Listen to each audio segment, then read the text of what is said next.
ದೇವರಾಜೇಗೌಡರ ಆರೋಪದ ಬ್ರೇಕಿಂಗನ್ನು ನೋಡ್ತಾ ಇರ್ತೀರಿ. ಮತ್ತೆ ನಾವು ನಮ್ಮ ಚರ್ಚೆಯ ವಿಷಯಕ್ಕೆ ಬರ್ತಾ ಇದ್ದೀವಿ. 370 ಸಿಂಗಲ್ ಹ್ಯಾಂಡೆಡ್ಲಿ ಬಿಜೆಪಿ ಕ್ರಾಸ್ ಮಾಡುತ್ತೆ ಅಂತ ನರೇಂದ್ರ ಮೋದಿ ಅವರ ಘೋಷಣೆ, ಬಿಜೆಪಿಯವರ ಗುರಿ. ಅದು ಸಾಧ್ಯನಾ? ಇದುವರೆಗಿನ ಚರ್ಚೆಯ ಪ್ರಕಾರ ಅದು ಸಾಧ್ಯ ಇಲ್ಲ. ಇದುವರೆಗಿನ ಚರ್ಚೆಯ ಪ್ರಕಾರ ಬಿಜೆಪಿ ಕಳೆದ ಸಲ ಗಳಿಸಿದ್ದಕ್ಕಿಂತ ಹೆಚ್ಚು ಸ್ಥಾನಗಳನ್ನು ಗಳಿಸುವ ವಾತಾವರಣ ಎಲ್ಲೂ ಕಾಣಿಸ್ತಾ ಇಲ್ಲ. ಕೆಲವು ರಾಜ್ಯಗಳಲ್ಲಿ ಸ್ವಲ್ಪ ಸ್ಥಾನಗಳು ನೆಗೆಟಿವ್ ಆಗ್ತಾ ಇದ್ದಾವೆ, ಕೆಲವು ರಾಜ್ಯಗಳಲ್ಲಿ ಸ್ವಲ್ಪ ಸ್ಥಾನಗಳು ಪಾಸಿಟಿವ್ ಆಗ್ತಾ ಇದ್ದಾವೆ. ಒಟ್ಟಾರೆಯಾಗಿ ನೋಡಿದ್ರೆ ಕಳೆದ ಸಲಕ್ಕಷ್ಟೇ, ಅಂದರೆ ಕಳೆದ ಸಲದಷ್ಟೇ ಬಂದು ನಿಲ್ಲುವ ಲಕ್ಷಣಗಳು. 303ಕ್ಕೆ ಮತ್ತೆ ಬರ್ತಾರೆ ಅನ್ನುವಂತ ಅನ್ಸುತ್ತೆ. ರಾಜಸ್ಥಾನ ಬಿಜೆಪಿಗೆ ನೆಗೆಟಿವ್ ಆಗ್ತಾ ಇರುವಂಥ ಮತ್ತೊಂದು ರಾಜ್ಯ ರಾಜಸ್ಥಾನ. 2014-2019ರಲ್ಲಿ ಕ್ಲೀನ್ ಸ್ವೀಪ್ ಮಾಡಿದ್ದ ರಾಜ್ಯ ರಾಜಸ್ಥಾನ. ಈ ಸಲ ಆ ಪರಿಸ್ಥಿತಿ ಇಲ್ಲ. 2014-19ರಲ್ಲಿ 25ಕ್ಕೆ 25 ಸ್ಥಾನಗಳನ್ನು ಬಿಜೆಪಿ ಗಳಿಸಿತ್ತು.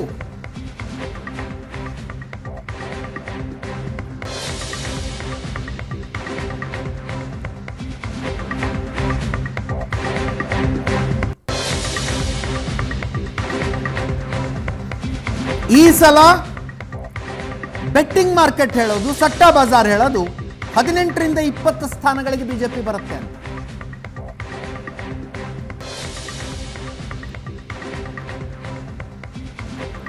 ಅಲ್ಲಿಗೆ ಕಳೆದ ಸಲಕ್ಕೆ ಹೋಲಿಸಿದ್ರೆ 6-7 ಸ್ಥಾನಗಳ ಕಡಿಮೆ ಆಗ್ತವೆ ಬಿಜೆಪಿಗೆ. ರಾಜಸ್ಥಾನದಲ್ಲಿ 6-7 ಸ್ಥಾನಗಳ ಕಡಿಮೆ ಆಗ್ತವೆ.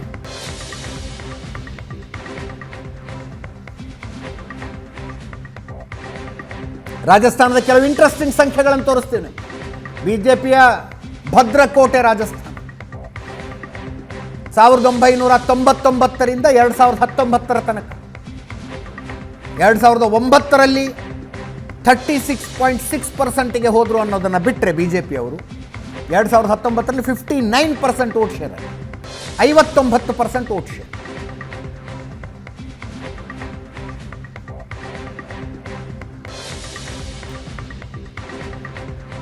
ಎರಡು 1999 16 ಕ್ಷೇತ್ರ,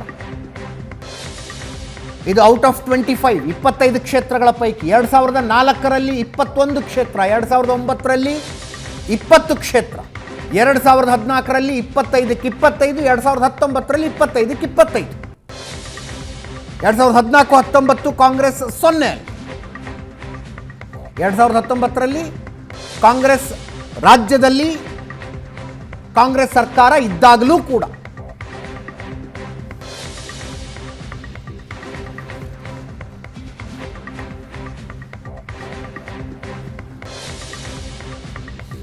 ಈ ಸಲ ರಾಜಸ್ಥಾನದಲ್ಲಿ ಬಿಜೆಪಿಗೆ ಸೀರಿಯಸ್ ಪ್ರಾಬ್ಲಮ್ಸ್ ಕಾಣಿಸ್ತಾ ಇದೆ, ಗಂಭೀರ ಸಮಸ್ಯೆಗಳಾಗಿದೆ. ಎಸ್ ಪ್ರಶಾಂತ್. ಅಜಿತ್, ರಾಜಸ್ಥಾನ ಮೊನ್ನೆಯ ವಿಧಾನಸಭಾ ಚುನಾವಣೆಯಲ್ಲಿ ಬಿಜೆಪಿ ಒಂದು ಭರ್ಜರಿ ಜಯವನ್ನು ಗಳಿಸಿತು.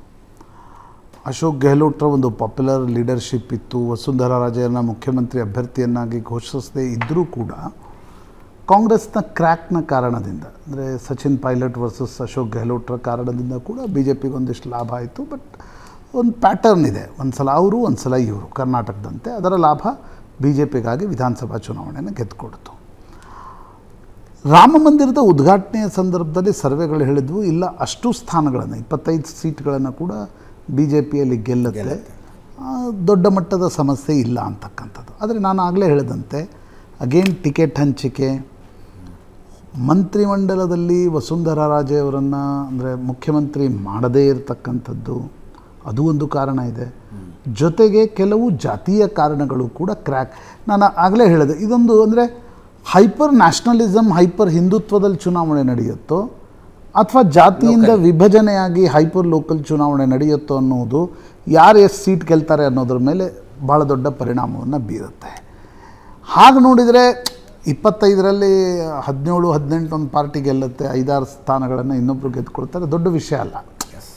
ಈಗ ನೀವು ಕರ್ನಾಟಕದಲ್ಲಿ 18-10 ಇಸ್ ನಾಟ್, ಅಂದರೆ ಅದು ಸಣ್ಣ ವಿಷಯ ಅಲ್ಲ 18 ಸೀಟ್ ಗೆಲ್ಲೋದು. ಆದರೆ ಬಿ ಜೆ ಪಿಯ ಆ್ಯಂಬಿಷನ್ಸ್ಗಳು ಇಷ್ಟು ಜಾಸ್ತಿ ಆಗಿಬಿಟ್ಟಿವೆ 14-19ರ ಫಲಿತಾಂಶದ ಕಾರಣ. ಔಟ್ ಆಫ್ ಔಟ್ ತೆಗೀರಿ ಅಂತಕ್ಕಂಥ ಒಂದು ಒತ್ತಡ ಇದೆ. ಬಟ್ ಸಣ್ಣ ಮಟ್ಟದ ಡಿಸ್ಟರ್ಬೆನ್ಸ್ ಕೂಡ 3-4 ಸೀಟ್ಗಳನ್ನು ಆಚೆ ಈಚೆ ಮಾಡ್ತಕ್ಕಂಥ 2-3 ಕ್ರ್ಯಾಕ್ಗಳು. ಜಾಟ್ರಲ್ಲಿ ಒಂದು ಮಟ್ಟದ ಅಸಂತೋಷ ಇದೆ, ರಜಪೂತ್ರಲ್ಲಿ ದೊಡ್ಡ ಮಟ್ಟದ ಅಸಂತೋಷ ಇದೆ. ಇದೊಂದು ವಿಚಿತ್ರ ರಾಜಸ್ಥಾನದ. ಉತ್ತರ ಪ್ರದೇಶದಲ್ಲಿ ರಜಪೂತ್ರಿಗೆ ಅಸಮಾಧಾನ ಇದೆ. ವಸುಂಧರಾ ಕಾರಣದಿಂದ ಬಿ ಜೆ ಪಿಯ ಒಟ್ಟಾರೆ ಪೊಲಿಟಿಕಲ್ ಮ್ಯಾನೇಜ್ಮೆಂಟ್ ಬಗ್ಗೆ ಕ್ವಶನ್ಸ್ಗಳಿವೆ. ಆದರೆ ರಜಪೂತರು ರಾಜೇಂದ್ರ ರಾಠೋಡ್ ಕಾರಣದಿಂದ ಅಷ್ಟು ಮಟ್ಟದ ಅಸಮಾಧಾನ ರಾಜಸ್ಥಾನದಲ್ಲಿ ಕಾಣ್ತಾ ಇಲ್ಲ. ಜಾಟ್ರಲ್ಲಿ ಕಾಣ್ತಾ ಇದೆ.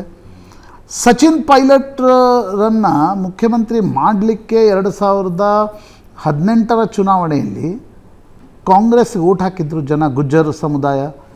ಕಾಂಗ್ರೆಸ್ ಮಾಡಲಿಲ್ಲ ಅನ್ನುವ ಕಾರಣಕ್ಕೋಸ್ಕರ 23ರಲ್ಲಿ ದೂರ ಸರಿದಿದ್ರು. ಆದರೆ ಈಗ ಸಚಿನ್ ಪೈಲಟ್ ದೌಸಾದಲ್ಲಿ ಅಗೇನ್ ಗುಜ್ಜರ್ಗಳು ವಾಪಸ್ ಬರ್ತಕ್ಕಂಥ ಲಕ್ಷಣಗಳು ಕಾಂಗ್ರೆಸ್ಗೆ ಕಾಣ್ತಾ ಇವೆ. ಆಂಬಿಗ್ವಿಟಿ ನಿಶ್ಚಿತವಾಗಿದೆ. ನಾನು ಆಗಲೇ ಹೇಳಿದಂತೆ ಹೊಸ ಒಬ್ಬ ಮುಖ್ಯಮಂತ್ರಿ ಬರ್ತಾರೆ. ಈಗ ಬೊಮ್ಮಾಯಿ, ಯಡಿಯೂರಪ್ಪ ಇದ್ದಾಗ ಪೊಲಿಟಿಕಲ್ ಮ್ಯಾನೇಜ್ಮೆಂಟ್ ಹೇಗೆ ಮಾಡಲಿಕ್ಕೆ ಸಾಧ್ಯ ಆಗ್ತಾ ಇತ್ತು, ಬೊಮ್ಮಾಯಿ ಅವ್ರಿಗೆ ಸಾಧ್ಯ ಆಗಲಿಲ್ಲ. ಅದೇ ಜಾತಿ, ಕರೆಕ್ಟ್, ಅದೇ ಶಾಸಕರ ಬೆಂಬಲ, ಸ್ಟೇಚರ್, ಅದೇ ಹೈಕಮಾಂಡ್, ಸ್ಟೇಚರ್ ಮ್ಯಾಟರ್ಸ್. ಅದು ರಾಜಸ್ಥಾನದಲ್ಲಿ ಏನಾದರೂ ವ್ಯತ್ಯಾಸ ಆಗ್ತದೆ. ಜೊತೆಗೆ ಒಂದಿಬ್ಬರು ಇಂಟ್ರೆಸ್ಟಿಂಗ್ ಕ್ಯಾರೆಕ್ಟರ್ಸ್ಗಳಲ್ಲಿ ಬಂದಿವೆ ಅಜಿತ್. ನಾವು ಅಂದರೆ ಈ ಸೋಷಿಯಲ್ ಮೀಡಿಯಾ ನೋಡ್ತಾ ಇರೋರಿಗೆ ಗೊತ್ತಿರುತ್ತೆ, ರಾಜಸ್ಥಾನದಲ್ಲಿ ಒಂದು ರವೀಂದ್ರ ಭಾಟಿ, ಓಕೆ, ಜೈಪುರ ವಿಶ್ವವಿದ್ಯಾನಿಲಯದ ವಿದ್ಯಾರ್ಥಿ ಸಂಘದ ಅಧ್ಯಕ್ಷ ಆಗಿದ್ದ. ಭಾಳ ಸಣ್ಣ ವಯಸ್ಸು, 24-25 ವಯಸ್ಸು, 25 ದಾಟಬೇಕಾಗತ್ತೆ, 25 ವಯಸ್ಸು. ಮೊನ್ನೆ ವಿಧಾನಸಭಾ ಚುನಾವಣೆಯಲ್ಲಿ ಪಕ್ಷೇತರರಾಗಿ ನಿಂತ್ಕೊಂಡು ಗೆದ್ದ. ಬಿ ಜೆ ಪಿ ಟಿಕೆಟ್ ಕೊಡಲಿಲ್ಲ. ಈಗ again is contesting in Lok Sabha. ಗೆಲ್ಲಿಕ್ಕಿಲ್ಲ, ಬಟ್ ಬಿ ಜೆ ಪಿಯನ್ನು ಸೋಲಿಸುವ ಶಕ್ತಿ ಅವ್ರಿಗಿದೆ. Ravindra Bhati is a Rajput candidate. Okay okay. ಇನ್ನೊಬ್ಬರು ಹನುಮಾನ್ ಬೇನಿವಾಲ್. ಹನುಮಾನ್ ಬೇನಿವಾಲ್ ವಸುಂಧರಾ ರಾಜೆ ಜೊತೆ ಕಿತ್ತಾಡ್ಕೊಂಡು ಬಿ ಜೆ ಪಿಯಿಂದ ಹೊರಗಡೆ ಹೋಗಿದ್ರು. ಇಂಡಿಪೆಂಡೆಂಟಾಗಿ 19ರಲ್ಲಿ ಲೋಕಸಭಾ ಕೂಡ ಗೆದ್ದಿದ್ರು. ಬಿ ಜೆ ಪಿ ಬೆಂಬಲದೊಡನೆ ಗೆದ್ದಿದ್ರು. ರೀಜನಲ್ ಪಾರ್ಟಿ ಮಾಡಿದ್ದಾರೆ ಹನುಮಾನ್. ರೀಜನಲ್ ಪಾರ್ಟಿ ಮಾಡಿ ಬಿ ಜೆ ಪಿ ಬೆಂಬಲದೊಡನೆ ಗೆದ್ದಿದ್ರು. 23ರಲ್ಲಿ ಪಕ್ಷೇತರರಾಗಿ ಅಗೇನ್ ತಮ್ಮ ಪಾರ್ಟಿಯಿಂದಲೇ ಸ್ಪರ್ಧಿಸಿದ್ರು. ಬಿ ಜೆ ಪಿ ಜೊತೆ ಟೈಅಪ್ ಮಾಡ್ಕೊಳ್ಳಿಲ್ಲ, ಮತ್ತೆ ಗೆದ್ದರು. ಈ ನಿಮಗೆ ನೆನಪಿದ್ದರೆ ಈ ಒಬ್ಬ ಹುಡುಗ, ಮೈಸೂರಿನ ಹುಡುಗ ಏನು ಪಾರ್ಲಿಮೆಂಟ್ ಒಳಗಡೆ ನುಗ್ಗಿದ್ದಲ್ಲ, ಅವನನ್ನು ಹೊಡಿಲಿಕ್ಕೆ ಹೋಗಿರ್ತಕ್ಕಂಥ ಸಂಸದ ನಳಿನ್ ಕಟೀಲ್ ಜೊತೆಗೆ ಹನುಮಾನ್ ಬೇನಿವಾಲ್ ಇದ್ದರು. ಆತನ ಹಿಡ್ಕೊಂಡು Hanuman Beniwal again contesting. Is a very interesting character ಅದು ರಾಜಸ್ಥಾನದಲ್ಲಿ. ಹೀಗಾಗಿ ದೌಸಾ, ಸೀಕರ್, ಈ ರವೀಂದ್ರ ಭಾಟಿ ಸ್ಪರ್ಧಿಸ್ತಾ ಇರ್ತಕ್ಕಂಥ ಕ್ಷೇತ್ರ, ಜೈಸಲ್ಮೇರ್, ಹನುಮಾನ್ ಬೇನಿವಾಲ್ ಕ್ಷೇತ್ರ, ಇವುಗಳು ಒಂದು ಸ್ವಲ್ಪ ಮಟ್ಟಿಗೆ ಬಿ ಜೆ ಪಿಗೆ ನೆಗೆಟಿವ್ ಅಂತಕ್ಕಂಥ ಒಂದು ಅಭಿಪ್ರಾಯ ಇದೆ. ಅದು ಅಂತಿಮವಾಗಿ ಒಂದು ರಾಜಸ್ಥಾನ್, ಮಧ್ಯಪ್ರದೇಶ್ ಇವೆರಡೂ ಕೂಡ ಪರಂಪರಾಗತವಾಗಿ ಬಿ ಜೆ ಪಿಯ ವೋಟ್ ಬೇಸಲ್ಲಿದೆ. ಕರೆಕ್ಟ್.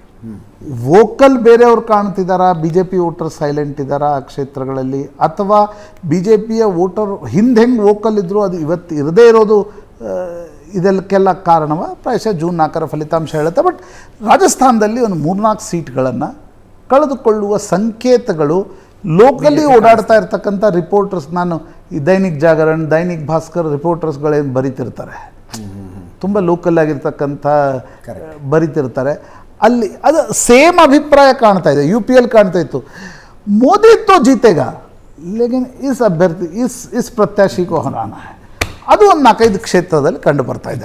ಎಲ್ಲರೂ ಮತ್ತು ರಾಜಕೀಯ ಪಂಡಿತರು ಹೇಳುವಂತೆ ನ್ಯಾಷನಲ್ ಟ್ಯಾಲಿ ಸಟ್ಟಾ ಬಜಾರ್ನಲ್ಲಿ 330ರಿಂದ 290ಕ್ಕೆ ಬಂತು ಅಂತ ಏನು ಹೇಳ್ತಾರೆ. ಅದಕ್ಕೆ ಕಾಂಟ್ರಿಬ್ಯೂಷನ್ ಕೊಡ್ತಾ ಇದ್ದದ್ದೇ ರಾಜಸ್ಥಾನ. ಸ್ಟೇಟ್ ವೈಸ್ ಏನು ಗೊತ್ತೆಲ್ಲ ಸ್ಟೇಟ್ ವೈಸ್ ನೋಡೋದು, ಅವರು ಕನ್ಸಲ್ಟೇಟ್ ಮಾಡಿ, ಸ್ಟೇಟ್ ವೈಸ್ ಕನ್ಸಲ್ಟೇಟ್ ಮಾಡಿ ಫೈನಲ್ ಫಿಗರ್ ಏನು ಮಾಡ್ತಾರೆ. ಅದೇ ರೀತಿ ಎಲ್ಲ ಕಡೆ ಎಲ್ಲ ಅಷ್ಟೇ. ಈ ನಮ್ಮ ಎಕ್ಸಿಟ್ ಪೋಲ್ ಆಗಲಿ, ಪ್ರೀ ಪೋಲ್ ಆಗಲಿ, ಅದೇ ಎಲ್ಲ ಸ್ಟೇಟ್ ವೈಸ್ ಮಾಡಿ ಕನ್ಸಲ್ಟೇಟ್ ಮಾಡೋ ಬರ್ತದೆ. ಯಾವುದಾದ್ರೂ 3 ರಾಜ್ಯದಲ್ಲಿ ಬಿ ಜೆ ಪಿ ಕಳ್ಕೊಳ್ಳೋದಿದ್ರೆ ಅದು ನಂಬರ್ 1 ರಾಜ್ಯ ಕರ್ನಾಟಕ, ನಂಬರ್ 2 ರಾಜಸ್ಥಾನ, ನಂಬರ್ 3 ಹರಿಯಾಣ ಅಂತ. ಇದು ಪೊಲಿಟಿಕಲಿ ಲೆಕ್ಕಾಚಾರ ನಡೆಯುತ್ತೆ. ಈ 3 ರಾಜ್ಯಗಳಲ್ಲಿ ಬಿ ಜೆ ಪಿ ಮುಂದಿನ 2019 ಎಲೆಕ್ಷನ್ ಎಷ್ಟು ಗೆದ್ದಿದ್ದಾರೆ ಅಷ್ಟು ಗೆಲ್ಲಲಿಕ್ಕೆ ಚಾನ್ಸಸ್ ಇಲ್ಲ ಅಂತ ಹೇಳ್ತಾರೆ. ಅದರ ರಾಜಸ್ಥಾನ ಅನ್ನೋದು ಒಂದು. ಅದರಲ್ಲಿ ಮೇಯ್ನ್ ಕಾರಣ ಅಂದರೆ ಒಬ್ಬ ಅನ್ಎಕ್ಸ್ಪೆಕ್ಟೆಡ್ ಒಬ್ಬರನ್ನು ಮದನ್ ಲಾಲ್ ಶರ್ಮಾ ಅಂತ ಹೇಳೋನು ಮುಖ್ಯಮಂತ್ರಿಯಾಗಿ ತಂದು ಕೂತ್ಕೊಳಿಸಿದ್ರು. ಅದು ಅಲ್ಲಿನ ಲೀಡರ್ಗಳಿಗೆ ಹೆಚ್ಚಿನವರಿಗೆ ಖುಷಿಯಾಗಿಲ್ಲ. ಶೇಖಾವತ್, ವಸುಂಧರಾ ರಾಜೆ ತಿಂದರೆ ಅದರಿಂದ ತುಂಬ ಅಸಮಾಧಾನ ಆಗಿದ್ದಾರೆ. ಈ ಗುಜ್ಜಾರ್ ಕಮ್ಯುನಿಟಿ ಮತ್ತು ರಜಪೂತ್ ಕಮ್ಯುನಿಟಿಗೆಲ್ಲ ಅಸಾಧ್ಯ ಆಗಿದೆ. ನೀವು 2-3 ಕ್ಷೇತ್ರ ಕೋಟ್ ಮಾಡಿ ನನಗೆ ರಾಜಸ್ಥಾನ ಮಿತ್ರ ಅವ್ರ ಹತ್ರ ಕೇಳ್ತಾಗ ಒಂದು 6-7 ಕ್ಷೇತ್ರಕ್ಕೆ ಅವ್ರು ಕೋಟ್ ಮಾಡಿದರು.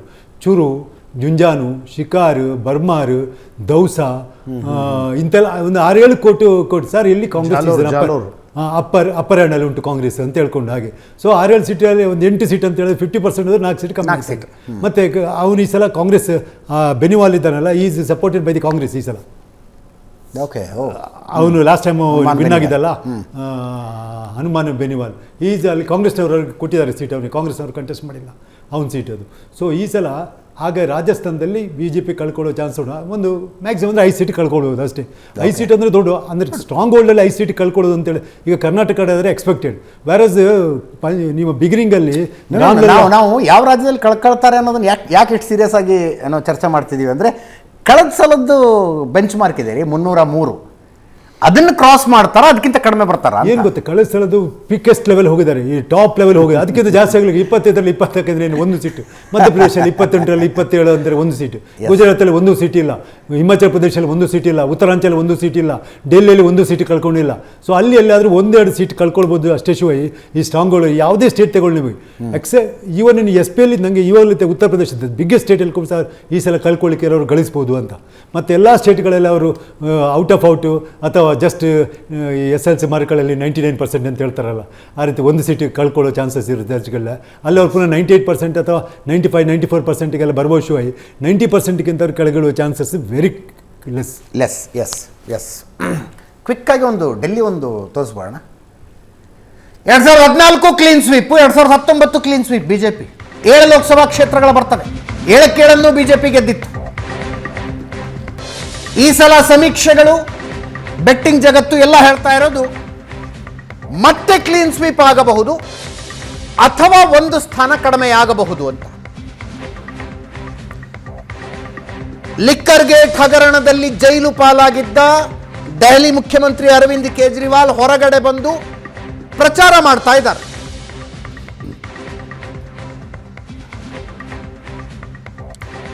ಮತ್ತೊಂದು ಉತ್ಸಾಹ ಬಂದಿದೆ ಆಮ್ ಆದ್ಮಿ ಪಕ್ಷದಲ್ಲಿ.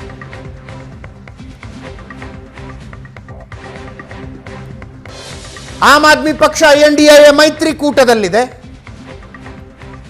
ಪಂಜಾಬ್ನಲ್ಲಿ ಆಮ್ ಆದ್ಮಿ ಪಕ್ಷ ಮತ್ತು ಕಾಂಗ್ರೆಸ್ ಪರಸ್ಪರ ಪ್ರತಿಸ್ಪರ್ಧಿಗಳು. ಅದಕ್ಕೆ ತಾಗಿಕೊಂಡೇ ಇರುವ ದೆಹಲಿಯಲ್ಲಿ ಮೈತ್ರಿ ಇದೆ.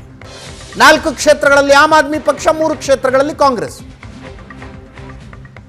BJP ಎಲ್ಲ 7 ಕ್ಷೇತ್ರಗಳಲ್ಲೂ ಸ್ಪರ್ಧೆ ಮಾಡ್ತಾ ಇದೆ. S Prashant, quickly. ದಿಲ್ಲಿ 2 ಬಾರಿಯೂ ಕೂಡ 7 ಕೊಟ್ಟಿದೆ. ಎಸ್, ಆದರೆ ಈ ಬಾರಿ ಸಾಹಿಬ್ ಸಿಂಗ್ ವರ್ಮಾ ಪುತ್ರ ಪ್ರವೇಶ್ ವರ್ಮಾ ಟಿಕೆಟ್ ಕಟ್ ಮಾಡಲಾಯಿತು. ಆ ಕ್ಷೇತ್ರದಲ್ಲಿ ಕಾಂಗ್ರೆಸ್ನಿಂದ ಆಮ್ ಆದ್ಮಿ ಪಕ್ಷ ಎರವಲ್ ಪಡೆದುಕೊಂಡು ಮಹಾಬಲ್ ಮಿಶ್ರಾ UPA ಇದ್ದಾಗ 2 ಟರ್ಮ್ ಅತಿ ಹೆಚ್ಚು ಮಾರ್ಜಿನ್ನೊಡನೆ ಗೆಲ್ತಾ ಇರ್ತಕ್ಕಂಥ ನಾಯಕ. UP ಬಿಹಾರದ ಮತಗಳು ಜಾಸ್ತಿ ಇರತಕ್ಕಂಥ ಔಟರ್ ಕ್ಷೇತ್ರ ಏನಿದೆ, ಅಲ್ಲಿ ಕಾಂಗ್ರೆಸ್ ಆಮ್ ಆದ್ಮಿ ಪಕ್ಷ ಅಥವಾ ಕಾಂಗ್ರೆಸ್ 1 ಸೀಟನ್ನು ಗೆಲ್ಲಬಹುದು. 2-3 ಕ್ಷೇತ್ರಗಳನ್ನು ಐಡೆಂಟಿಫೈ ಮಾಡಲಾಗಿದೆ. ಆದರೆ ನನಗನ್ಸುತ್ತೆ that is a litmus test. Arvind Kejriwal ಹೊರಗಡೆ ಬಂದ ಮೇಲೆ ಏನಾಗುತ್ತೆ, ಕಾಂಗ್ರೆಸ್ ಮತ್ತು ಆಮ್ ಆದ್ಮಿ ಪಕ್ಷದ ನಡುವೆ ಮೈತ್ರಿ ಆಗಿರೋದ್ರಿಂದ ವೋಟ್ಗಳು ಪರಸ್ಪರ ಟ್ರಾನ್ಸ್ಫರ್ ಆಗುತ್ತಾ, ಈ ಅಂಶಗಳ ಮೇಲೆ ದಿಲ್ಲಿ ತುಂಬ ಸುಲಭವಾಗಿ ಹೇಳಲಿಕ್ಕೆ ಸಾಧ್ಯ ಇದೆ ಅಂತ ಅನ್ಸಲ್ಲ. ಯಾಕಂದರೆ ದಿಲ್ಲಿಯ ಮತದಾರ ಒಂದೊಂದು ಸಲ ಈ ಕಡೆ ಹೊಡಿತಾನೆ, ಇನ್ನೊಂದು ಸಲ ಆ ಕಡೆ ಹೊಡಿತಾನೆ. ಹಾಗಾಗಿ ಹೇಗಾಗತ್ತೆ ಅಂತಕ್ಕಂಥದ್ರ ಬಗ್ಗೆ ನನಗೆ ನನ್ನದೇ ಆಗಿರ್ತಕ್ಕಂಥ ಡೌಟ್ಗಳಿವೆ. ಯಾಕಂದರೆ BJP ಸಾಕಷ್ಟು ಕ್ಯಾಂಡಿಡೇಟ್ಗಳನ್ನು ಬದಲಾಯಿಸಿಲ್ಲ. BJPಯಲ್ಲಿ ವಿಧಾನಸಭೆಯಲ್ಲಿ ಏನೂ ಗಳಿಸಲ್ಲ, ಲೋಕಸಭೆಯಲ್ಲಿ 2 ಬಾರಿ ಗಳಿಸಿತ್ತು. ಈ ಬಾರಿ ಕೂಡ ಅದು ರಿಪೀಟ್ ಮಾಡಲಿಕ್ಕೆ ಸಾಧ್ಯ ಆಗುತ್ತಾ ನೋಡಬೇಕು. Yes, thank you so much ಶೆಟ್ರೆ. BJP ಡೆಲ್ಲಿ ಬಗ್ಗೆ ಮಾತಾಡೋದಕ್ಕೆ ಅದರಲ್ಲಿ ಡೆಲ್ಲಿ ಉಂಟಲ್ಲ, 30 ಸೆಕೆಂಡ್. ಡೆಲ್ಲಿಯಲ್ಲಿ ನೀವು ಅಲ್ಲಿ 1 ಸೀಟ್ ಕಳ್ಕೊಳ್ಳೋ ಚಾನ್ಸ್ ಇತ್ತು. ಅದೀಗ ಸ್ವಾತಿ ಕೇಸ್ ಬಂದರೆ ಆ ಚಾನ್ಸನ್ನು ಕಳ್ಕೊಂಡ್ರಂತ. ಅಲ್ಲಿ ಸ್ವಾತಿ ರಾಜ್ಯಸಭಾ ಸದಸ್ಯೆಯ ಮೇಲೆ ಹಲ್ಲೆ ಆಗಿರುವಂತಹ CM ಆಫೀಸಲ್ಲಿ ಹಲ್ಲೆ ಆದಾಗ CM ಯಾವುದು ಅದರ ಲೇಡಿ ಪರವಾಗಿ ಮಾತಾಡಲಿಲ್ಲ, ಅದನ್ನು ಸೈಲೆಂಟಾಗಿ ಮುಚ್ಚಿಡಲಿಕ್ಕೆ ಪ್ರಯತ್ನ ಮಾಡಿದರು.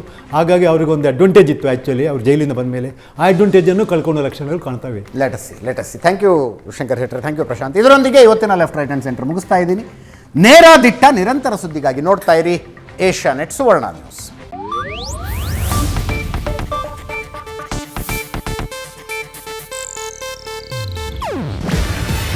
ಇದು ಏಷ್ಯಾನೆಟ್ ನ್ಯೂಸ್ ನೆಟ್ವರ್ಕ್ ಪ್ರಸ್ತುತಿ. ನೀವು ನೋಡ್ತಿದ್ದೀರಾ ಏಷ್ಯಾನೆಟ್ ಸುವರ್ಣ ನ್ಯೂಸ್.